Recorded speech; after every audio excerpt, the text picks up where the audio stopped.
أهلا وسهلا بكم مشاهدينا في بودكاست رمضان الحضارة. إليكم ما هو مفيد في شهر رمضان المبارك عن المغفرة.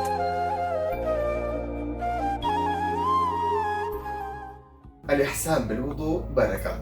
عن عثمان بن عفان رضي الله عنه قال رسول الله صلى الله عليه وسلم: من توضأ فأحسن الوضوء خرجت خطاياه من جسده حتى تخرج من تحت أظافره. وفي قول آخر لعثمان بن عفان رضي الله عنه قال: سمعت رسول الله صلى الله عليه وسلم يقول: من توضأ للصلاة فأسبغ الوضوء ثم مشى إلى الصلاة المكتوبة فصلاها مع الجماعة أو في المسجد غفر الله ذنوبه.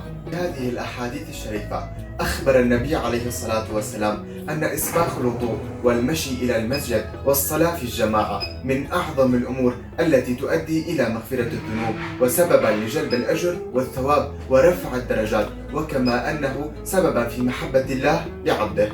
وقد وصف الرسول صلى الله عليه وسلم أن إسباغ الوضوء وكأنه رباط في سبيل الله.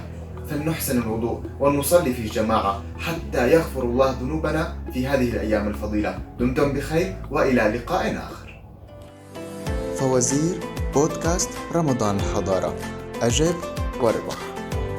ما هي السورة في القرآن الكريم التي بدأت وانتهت بالتسبيح؟